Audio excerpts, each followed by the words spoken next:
4 decades, few names in British comedy were as recognizable as Benny Hill. His trademark grin, energetic performances, and unforgettable slapstick routines made him one of the most famous entertainers in television history. Millions of viewers around the world tuned in to watch his sketches, musical parodies, and chaotic chase sequences, making him an international star whose influence extended far beyond the United Kingdom. Yet behind the laughter and enormous success lay a more complicated story. As social attitudes evolved and television audiences changed, the style of comedy that had once made Benny Hill a household name came under increasing scrutiny. Critics questioned whether his humor still belonged in a modern era, and debates about comedy, censorship, and cultural values eventually surrounded his work. To understand how one of television's biggest stars became the center of such controversy, it is important to begin at the beginning, with the life of the man behind the famous smile. Benny Hill was born Alfred Hawthorne Hill in Southampton, Hampshire, England, on January 21, 1924. Although some records have occasionally listed a different birth year, 1924 is generally accepted as correct. He grew up in a modest household where hard work and practicality were highly valued. Entertainment was not entirely absent from his family history. His grandfather had worked as a circus clown, introducing an element of performance and showmanship into the family's background. While Benny's father operated a surgical appliance business rather than pursuing a career in entertainment, the legacy of performance still lingered in the family and may have helped inspire the young boy's fascination with making people laugh. As a child, Hill attended Taunton School in Southampton. While he received a standard education, there was little indication that he would one day become one of Britain's most famous comedians. Instead, like many young men of his generation, he entered the workforce and took a variety of ordinary jobs. Before becoming a performer, Hill worked in several professions. He spent time employed at Woolworths, delivered milk, operated bridges, drove vehicles, and even worked as a drummer. These experiences exposed him to people from all walks of life and provided a wealth of observations that would later influence his comedy. Many of the eccentric characters that appeared in his sketches were inspired by the personalities he encountered during these years. His ability to observe human behavior and exaggerate it for comedic effect would become one of his greatest strengths as a performer. The outbreak of the Second World War dramatically changed the course of Hill's life. In 1942, he was called up for military service and joined the Royal Electrical and Mechanical Engineers, a branch of the British Army responsible for maintaining and repairing military equipment. Initially trained as a mechanic, he later served as a truck driver and searchlight operator. Military service exposed Hill to experiences that were far removed from comedy. He witnessed the demands of wartime operations and learned discipline, adaptability, and problem-solving skills. These qualities would later prove invaluable in the fast-paced world of television production. In September 1944, Hill was deployed to Normandy during one of the most significant campaigns of the war. The Allied effort to liberate Western Europe required enormous coordination, and every role, from mechanics to drivers, played a crucial part in supporting the operation. Although the war presented serious challenges, it also unexpectedly opened the door to Hill's future career. Before the conflict ended, he transferred to the Combined Services Entertainment Division. This organization provided performances for military personnel and helped maintain morale among troops stationed far from home. For Hill, it was a transformative experience. Performing before soldiers taught him how to engage audiences under difficult circumstances. He learned the importance of timing, delivery, and audience interaction. More importantly, he discovered that making people laugh was not just something he enjoyed, it was something he excelled at.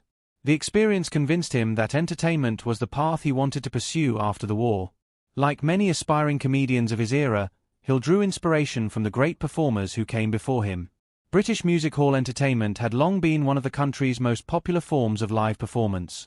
These shows combined comedy, singing, dancing, and variety acts, creating a lively atmosphere that captivated audiences. Hill admired the larger-than-life personalities of music hall comedians and studied their techniques closely.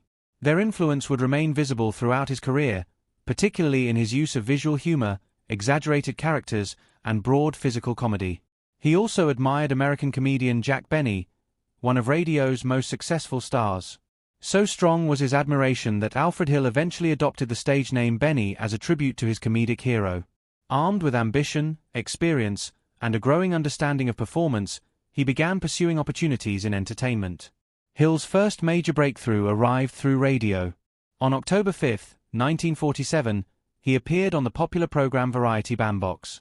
At a time when radio dominated British entertainment, This exposure provided an important platform for a young comedian trying to establish himself.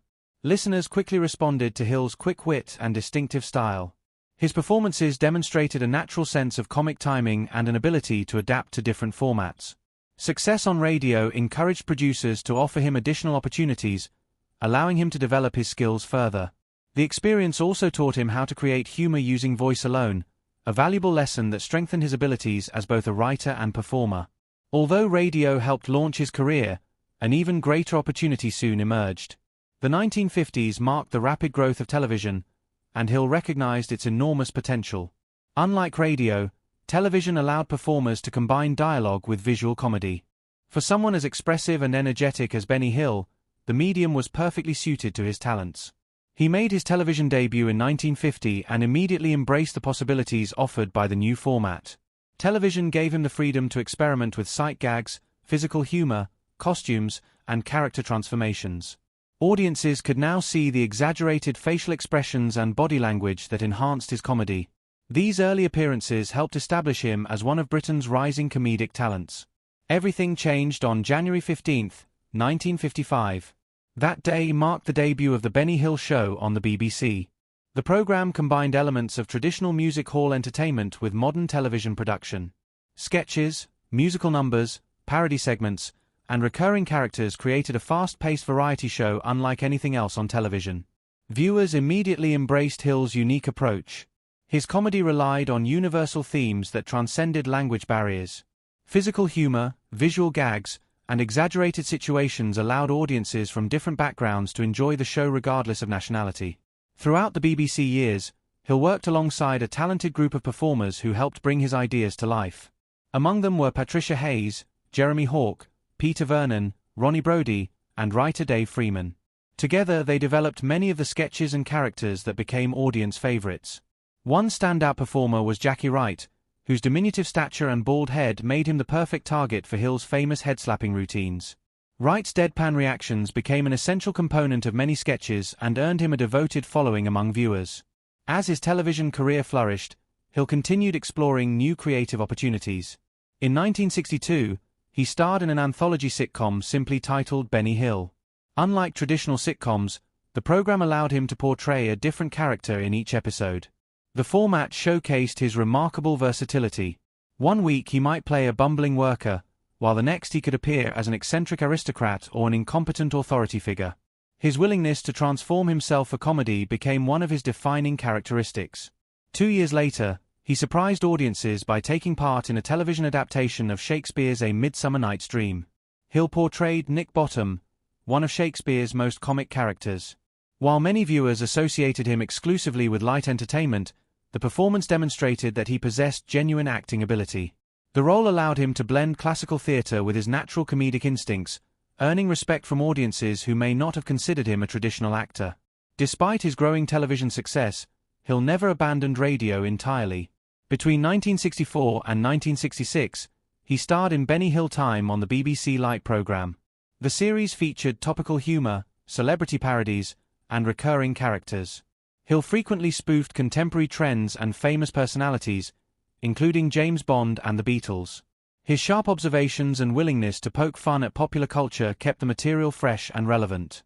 The program also introduced beloved recurring characters such as Fred Scuttle, whose bizarre speech patterns and awkward behavior became audience favorites. These characters further demonstrated Hill's talent for creating memorable comic personalities. By the late 1960s, Benny Hill had become one of Britain's most recognizable entertainers. Yet an even greater chapter of his career was about to begin. In 1969, The Benny Hill Show moved from the BBC to Thames Television. The transition proved transformative. Rather than producing regular weekly episodes, the program shifted toward one-hour specials. This format gave Hill more time to develop elaborate sketches, musical productions, and ambitious visual sequences. Production values increased significantly, and the show's popularity exploded. Soon, The Benny Hill Show was being broadcast in countries around the world. Viewers who spoke different languages could still appreciate the universal appeal of visual comedy.